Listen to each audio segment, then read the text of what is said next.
what's up everyone? My name is Jeff, and today we're going to have some fun playing Magic. And in Historic Anthology 5, we got a new creature which buffs up a deck that I've been trying to play for a little bit because we got a few new pieces in the last few sets, and this one is really exciting. So Court Homunculus, 1 mana 1/1, which is an artifact creature Homunculus, and it gets +1/+1 as long as we control another artifact. So it's just a 1 mana 2/2, but in our deck it is always a 1 mana 2/2, which is just good. And it actually can become a 1 mana 4/4 or 1 mana 5/5 really quickly in this deck, and so it's just another good piece to the puzzle in this deck. So I absolutely love Standard, but it always gets a little bit dull for me around halfway through to the next set. And luckily Wizards has been releasing new Historic stuff around halfway to the next set every single time, and it's been awesome. A couple times ago they brought back Kaladesh, and Kaladesh we got Chief of the Foundry. I never actually played this deck with this card, but it is perfect for this. It's a 3 mana 2/3 construct. Other artifact creatures you control get +1/+1. We also have Still Overseer, which puts a +1/+1 counter on each artifact creature that we control. And then of course we have our Tempered Still play, which is sweet, and our Forsaken Monument. So this deck has a ton of ways to buff up all of our cheap artifact creatures in this deck. And Court Homunculus, making sure that we have even more one-drop good creatures to be playing,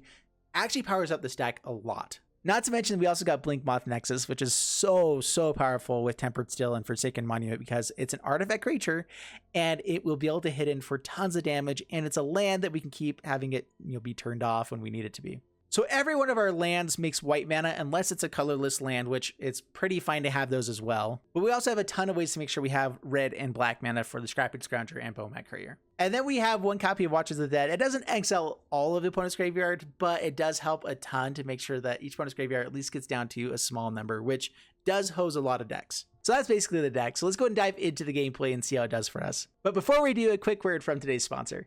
Today's video is brought to you by Dragon Champions. If you're like me and need a break from Magic, but still want to play a good strategy game, this is the perfect game for you. I love that in this game you get to assemble your team, and that team changes for each different game mode that you play. And there are tons of modes to play. There's story campaigns, arena, tournaments, events, challenges, tower, and so on. And I'm a sucker for a good story campaign, and this game definitely has that. And one of the things I really liked about this game is that even after a few days of playing this, I was still finding new things to do. A lot of mobile games just give you one real way to play the game, while this one gives you tons of variants, and I absolutely love that. And I actually found that it was best to be jumping back and forth between the different game modes to be able to grow my team faster, as well as grow the different types of champions that you can find with it. Game links for Android and iOS are down in the description. But what's really cool is the developers actually gave me a promo code to give to you guys, and they let me choose which hero you guys will get. So if you enter the code JEFFGIFT, you will get all of this stuff and my favorite hero, Corkrim. He's a perfect hero for dealing AoE damage and stunning the entire team. Thank you again to Dragon Champions for sponsoring today's video. Without sponsorships like this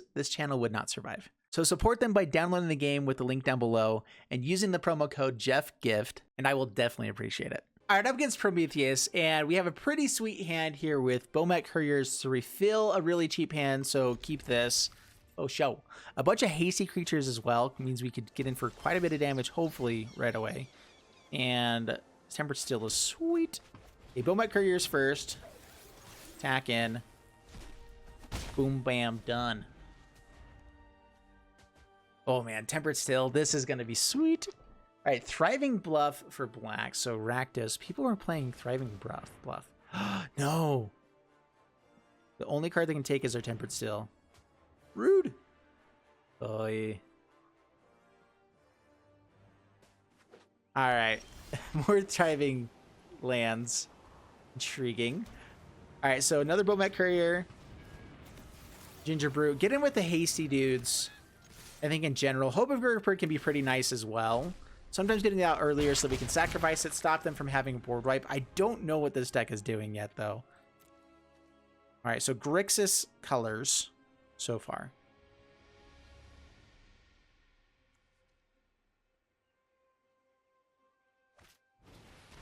Kroxa. With Kroxa, we do want to get up to 3 mana. Let's go ahead and get rid of the Hope of Ghirapur. I'm still not sure exactly what they're doing here, but I'd rather just have the hasty guys. And for damage, I can hold up the Sacred Foundry to redraw with Bomat Couriers here. Access Tunnel. I already have my double white. I don't need more red mana, so yeah, let's just get this out there. That can be nice at times. Hit in for 4.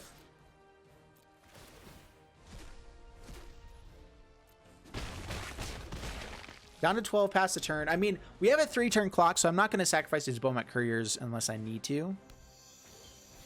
And now I need to. All right, let's bring this one to hand. Blinkmoth Nexus is nice. All right. Yep. So it is a board wipe type of deck. I don't like that type of deck. All right, Gingerbrute, Ghirapur, and we are going to play out the Ornithopter.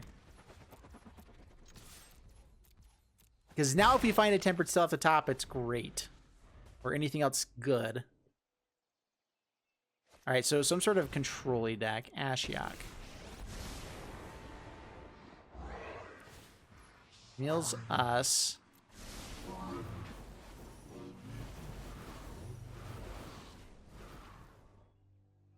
Did they redo his sound stuff? Because that is different than I remember. And that is freaky stuff. Like, what the junk? That was terrifying. Alright, so we get Shefet Dunes online for the next turn. Let's go ahead and Blinkmoth Nexus. Hit in for 3. I don't think we care about the Ashiok. The real question here is, do I sacrifice the Hope of Ghirapur? Do I think they're going to have a board wipe? And it really doesn't matter. They only get a little bit of damage anyway. Yeah, so it's not worth it. We end up losing a third of our damage anyway. Nikki B. Okay. Come on, Tempered Still. Like, we still have lethal with just a Tempered Still. I will exile a permanent. Hold out to lands because we do have Forsaken Monument, so we need to try to keep 5 mana up. Shefet Dunes gives us 4 damage we can do here as well. That was a Tempered Still to the graveyard, or into exile. Okay, past my turn. Blinkmoth Nexus number 2. It's actually pretty nice as well. So we can use this to buff up the other Blinkmoth. So bring this one out. Target Blinkmoth creature gets a buff. I mean, I guess we kind of force them to... yeah, so we're presenting lethal next turn in a couple different ways. Shefet Dunes or Blinkmoths.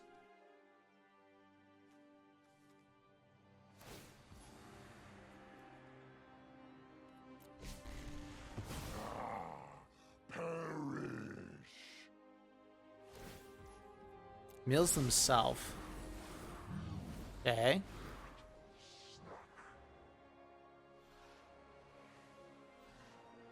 All right, what do we got? Yeah, still, Tempered Still is definitely still the best possible thing. Droxa, we can fly over the top of that. Still taking a bunch and a half, though.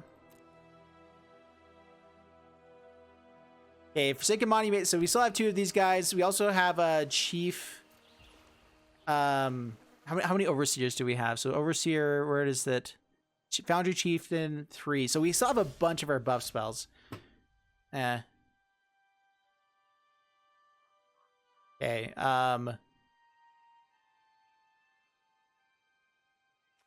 so Blinkmoth Nexus. They have 2 mana up. 3 colors. Do I have enough for Shefet Dunes? No, we're 1 mana shy.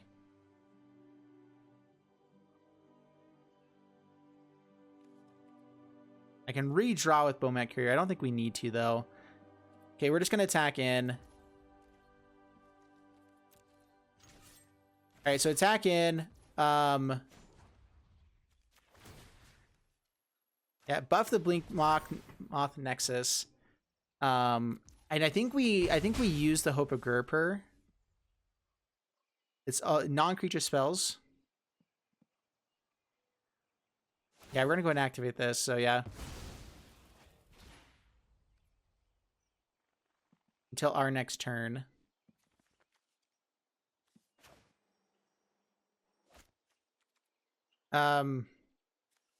We're gonna go and get this out in the battlefield as well, pass the turn.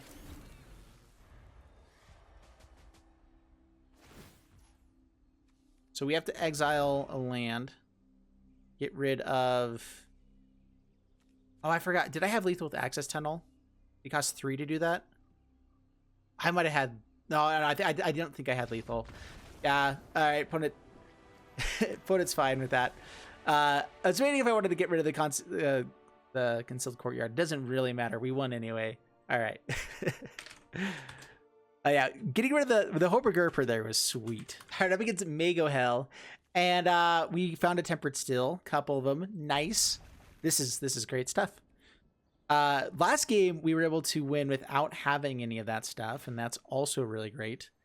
Shefet Dunes, Gingerbrute. I guess that was a little bit of misplay. We do typically want Blinkmoth Nexus out earlier than later, because then it has haste to attack in. So play it out here, attack in. Scrapheap Scrounger. Pass the turn. World Tree. So 5 color or something. Mire Triton. A little bit annoying.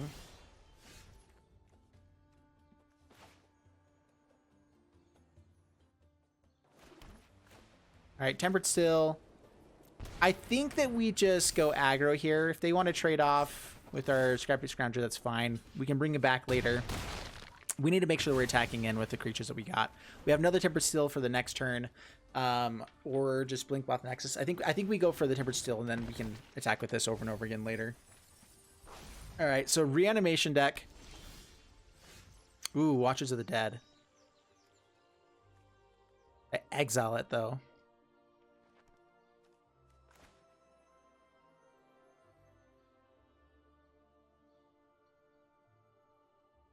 Oh, let's see here. How do I want to do this? Another Tempered Still just gets us tons of damage. I messed that up.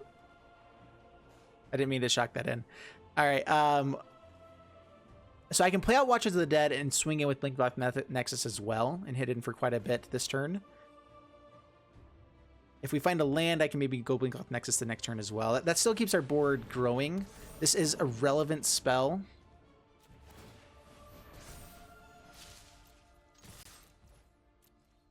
Yeah, let's try this out. Down to 12. They fill the graveyard a little bit more.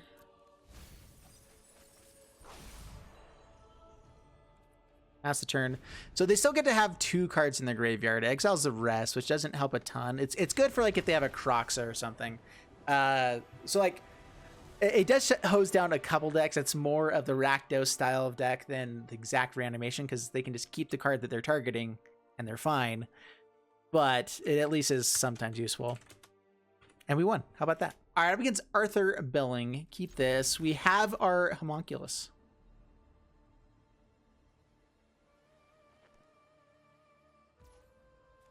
All right, so Concealed Courtyard. Get out Homunculus. Do we throw out an Ornithopter at it now? It can dodge a 1 damage spell, so how about that? Yay! Tempered Still would be sweet if we can find that off the top. Otherwise, we still are hitting for 4 damage on turn 2. That's really not bad at all.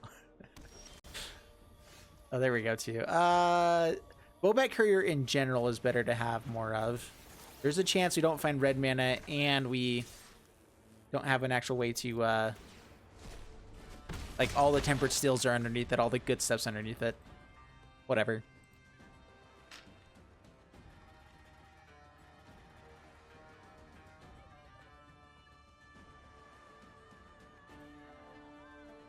So, in the mana base, I only have 1 Inventors Fair. That's a card that I could probably bring more of into it. Just to be able to gain life with having lots of artifacts. Being able to find our Forsaken Monuments or Chieftains, whatever. Like, all those are really, really good things to have. To have the tutor in the land there. I only have 1 of right now, and I could probably have more. All right, Homunculus. My guess is they're going to trade off the Bomat Courier here. I'm okay with that. And let's just really hope they don't have board wipe. I mean, we still just have a lot of power on this board. It's pretty good. Yeah, and this is where the Homunculus has become so powerful, is that it makes these hands that you don't find Tempered Steel, you don't find everything else, still really powerful. If you do find it, I mean, it's so busted. That's not it. I'm going to play out the land because we're getting up to Shefet Dunes territory. Down to 6 past the turn. They're stuck on 2 lands. We're only running 22 lands in this deck, so it's not a high chance of us finding the next land, but if we do, that'd be great. Opponent scoops it up. Sweet. Wow. They must have just not had a very good hand at all. They were probably all in on that Llanowar, and so kind of surprised they traded off. I like it. All right, up against Des McManus, and keep this. We have the curve. We just have to find another white source, which there is a chance we don't. But there's also some really good chances that we do, you know? Hope of Ghirapur. So Ornithopter I'm going to hold off on for as long as possible. I definitely wanted to be able to not have summoning sickness, so we'll play it out on the next turn, most likely. Hello. This time it's Scrapheap Scrounger, Ornithopter. We'll offer the trade here. They probably will take it. But this also could end up blocking things like Scrapheap Scrounger. It lets us have something in the graveyard. If it does die, it can bring it back. And so if they are playing just the rogue stack, we might even mill in a Scrapheap Scrounger. So, yeah. Ornithopter being a good blocker here, too. Good stuff. All right, how much mill do you got now? Ruin Crab, all of the mill.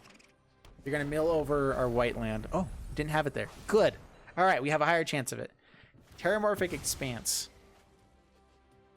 If they're playing this over, is it over Evolving Wilds? I guess technically that does look way cooler. Spire of Industry. Nice. There we go. And Hasty Guys in the hand. Yes, I like it. Takes it down to 13. Land off the top for the most perfect hand ever. Scrapheap Scrounger to do it instant speed. Okie dokie then. Like, everything about this is great. Now we just want to land, I think.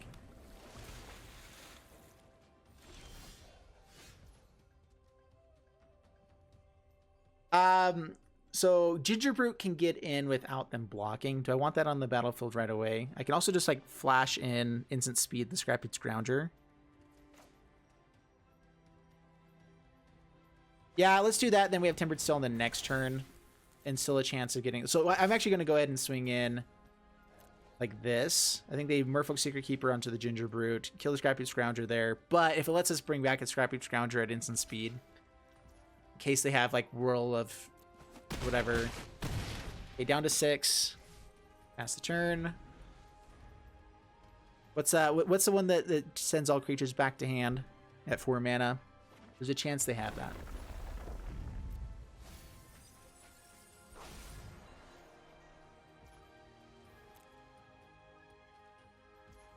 All right, Scrapheap Scrounger.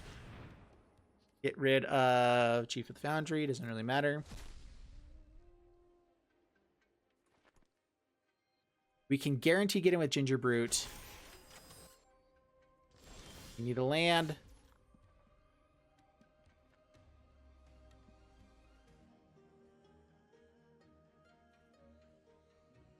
So I can force him to double block if I get him with the Gingerbrute, but it doesn't actually give us lethal. Resolving this Tempered Steel would be sweet. It still forces him to double block here. All right, so Chief of the Foundry actually gives us lethal. And I have a feeling they're gonna have more counter spells for non-creature stuff. All right, yeah. I'm just saying it's most likely a counter spell. It's fine. Oh, I had Blinkmoth Nexus. Dang it! I forgot about Blinkmoth Nexus. Teleport Duelist. Okay. The Scrapheap Scrounger. Yeah, Blinkmoth Nexus for the next turn for sure. Down to 1. 28 cards in the hand or in the library still. Jace. Nice. Nice. So they could switch over and mill themselves out? Not really. They're playing this just because it mills them. I guess in some ways it could be good, yeah. All right. There we go. 4-0 so far. And I won, I think 1 game in testing, 1 or 2. So we're actually 5-0 currently so far with the deck. Up against Banana Nana. All right. So I like hasty creatures in general, but they're nice to have in hand once you get the Tempered Seal out in the battlefield. This is where the Court Homunculus becomes awesome, is because getting it for 1 damage in turn 1 is nice, but having a 2/2 on turn 2 is even better. Some of the time. Stitch of Supplier. Well, yeah, now it's annoying.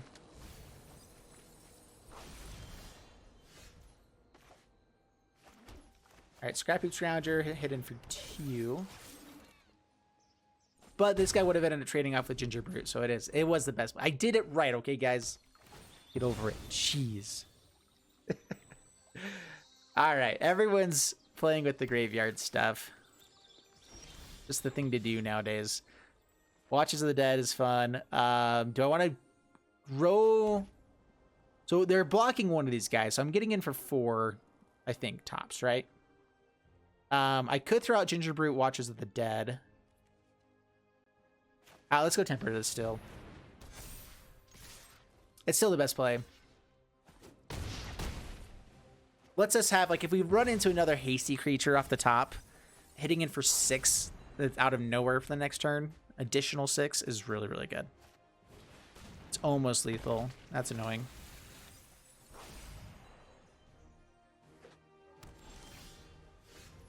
Access tunnel. Okay.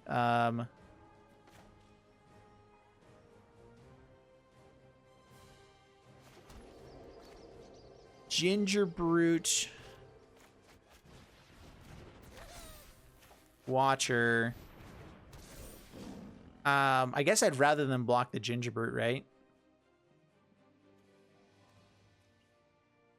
They might go for the Scrapheap Scrounger, which is also pretty good. So yeah, I can't be blocked. Sure, why not?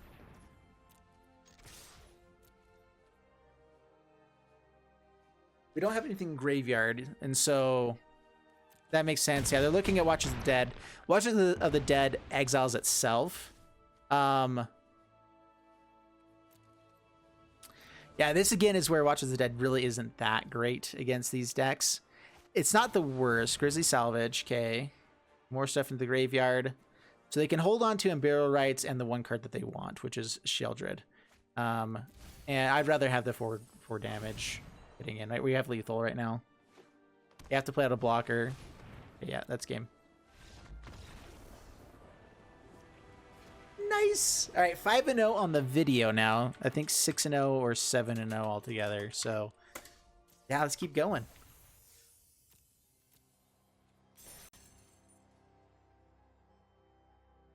All right, 6-0. Just want to make sure I got it right. So we're 6-0 so far with this deck. Let's keep going. All right, up against Moleth and keep this hand. I like it. I like it a lot.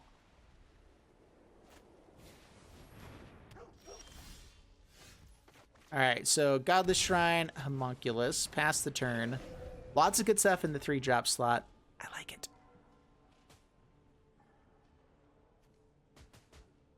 Mono white, this is a harder matchup for us. We get really, really big dudes. But if they have first strike lifelink on a person, it's just everything about that's bad, you know? Watchers of the Dead. I wish this was just an artifact land as well. But I guess then it could also get destroyed by destroyed her artifact stuff. Let's get rid of the Selfless Savior. See if they're willing to trade off here. So yeah, they can block with Srom and give it indestructible with Selfless Savior. That's fine. We need to get rid of the Selfless Savior anyway. So auras are coming on the next turns. Annoying. Pass the turn. We did give up our chance to go wide. Sentinel's Eyes. Yikes. Ooh, well then, no blocks. Yeah, this is a harder matchup for us, for sure.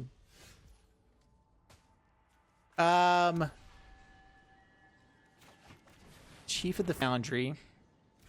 Going with creatures that I can actually attack in with, rather than other stuff. They might have a way to give this indestructible again. Okay, yeah.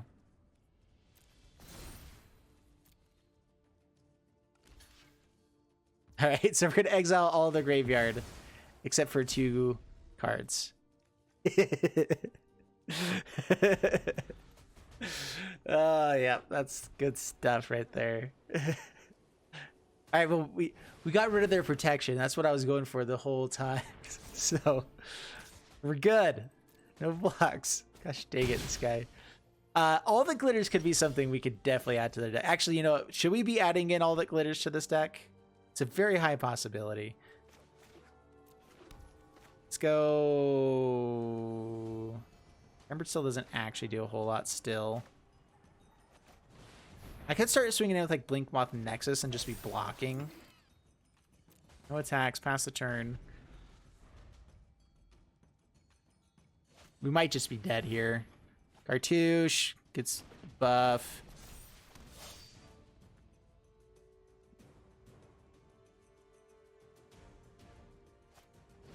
Yep. Pretty sure we're dead. Did they get the flying card? We've had enough card draw with it. They have Karamitch's Blessing. We're dead. We're going to try to go for no blocks for a turn. Karamitch's Blessing. All right, yeah. Good game. Oh, man. We didn't get our 7-0, but still good stuff. All right, so we didn't find the 7-0. I probably should play for one more game there, but this deck is just awesome. 100% on the play, 66% on the draw, and that was just because we lost one game eventually. So I mean, the deck is super powerful. It's super good. Kind of surprised how little we saw of Steel Overseer, Chief of the Foundry, Forsaken Monument, and Tempered Steel. Like the cards that we built this deck around, we actually didn't see a whole lot. We saw Tempered Steel a couple times, but like the rest of it, we didn't see a ton of. We really just found a ton of these 1-drops, and they worked for us. Like Scrapheap Scrounger was super powerful. If ever we did find Tempered Steel, it was just game over. For the 7 games that we had, I think we only found Tempered Steel 2 or 3 games, and we never found a single Steel Overseer. And I don't think so. We found a couple of Chief of the Foundries, not a single Forsaken Monument. So kind of awkward there. Blinkmoth Nexus was huge in this deck as well. That was really cool. Watchers of the Dead, in hindsight, not that great of a card. It only shuts down Crocs, and that's about it. But I wanted something else in the 2-drop slot, but there's some other things we can find in the 1-drop slot that could be pretty worthwhile. I won't dive into it. Puppet. Let's see. That's the one I was just thinking of. Inquisitive Puppet's not a bad one. It's a 0/2 again, but it scries to let us find the Tempered Steel a little bit better, so that can be useful. It can block and create a 1/1 white human creature token, which is nice. The mana base, we can probably improve a little bit more. There's just other things we can be playing, but overall, I feel like it wasn't bad. It was still good. We never actually used Shefet Dunes, so I don't think I care to have that many copies of Shefet Dunes, so maybe go down to like 2 copies there and find something else good in the mana base. Crawling Barrens or whatever else could also be good. Anyway, guys, that's the deck. I hope you guys enjoyed it. This was a super fun deck. I had a blast playing with it. Super powerful. I mean, it's good. It's really powerful, and it does really good things. Court Homunculus definitely added to it. All of the stuff from Kaladesh, which I just hadn't played because I'd done this kind of deck enough times. I didn't want to dive into it again, but now it's been long enough, and honestly, I want to come back to it because we just didn't get to see enough stuff. But I played the seven games, you know. I have to stop at some point. So I hope you guys enjoyed it. Please leave a like, subscribe, all that stuff. I'll see you guys in the next one. Thank you so much, and bye-bye.